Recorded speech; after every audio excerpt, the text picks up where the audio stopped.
Iran ഇപ്പോൾ ആണവായുധം നിർമ്മിക്കുന്നതിനാവശ്യമായതെല്ലാം കൈവശം വെച്ചിട്ടുണ്ടെന്നും പരമോന്നത നേതാവ് ആയത്തുള്ള അലി ഖമേനി ഉത്തരവിട്ടാൽ ഏതാനും ആഴ്ചകൾക്കുള്ളിൽ അത് സാധ്യമാകുമെന്നും വൈറ്റ് ഹൗസ് മുന്നറിയിപ്പ് നൽകുന്നു.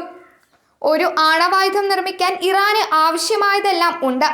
അവർക്ക് വേണ്ടത് പരമോന്നത നേതാവിന്റെ തീരുമാനം മാത്രമാണ്. ആ തീരുമാനം എടുത്തു കഴിഞ്ഞാൽ ഇറാന് 2 ആഴ്ചയ്ക്കുള്ളിൽ ഒരു ആയുധം പൂർത്തിയാക്കാൻ കഴിയുമെന്ന് White House press secretary Karoline Leavitt മാധ്യമങ്ങളോട് പറഞ്ഞു. ഇറാന്റെ പ്രവൃത്തി ഇസ്രായേലിന് മാത്രമല്ല അമേരിക്കയ്ക്കും ആഗോള സുരക്ഷയ്ക്കും ഭീഷണി വർദ്ധിപ്പിക്കും. ഇറാനുമായുള്ള നയതന്ത്ര പരിഹാരത്തിന് ട്രംപ് സന്നദ്ധത അറിയിച്ചിട്ടുണ്ട്. ഇറാൻ ആണവായുധം സ്വന്തമാക്കുന്നത് തടയുക എന്നതാണ് അദ്ദേഹത്തിന്റെ മുൻഗണനയെന്നും ലീവിറ്റ് മാധ്യമങ്ങളോട് പറഞ്ഞു.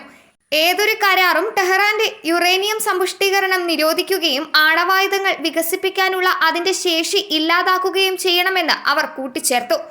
സമീപ ഭാവിയിൽ ഇറാനുമായി ചർച്ചകൾ നടക്കാനോ നടക്കാതിരിക്കാനോ സാധ്യതയുള്ളതിനാൽ അടുത്ത 2 ആഴ്ചയ്ക്കുള്ളിൽ വിഷയത്തിൽ ഇടപെടണോ വേണ്ടയോ എന്ന് ഞാൻ തീരുമാനിക്കുമെന്നാണ് ട്രംപ് പറഞ്ഞത്.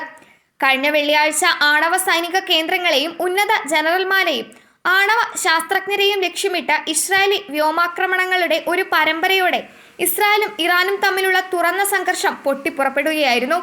News desk മലയാളാക്ഷരം.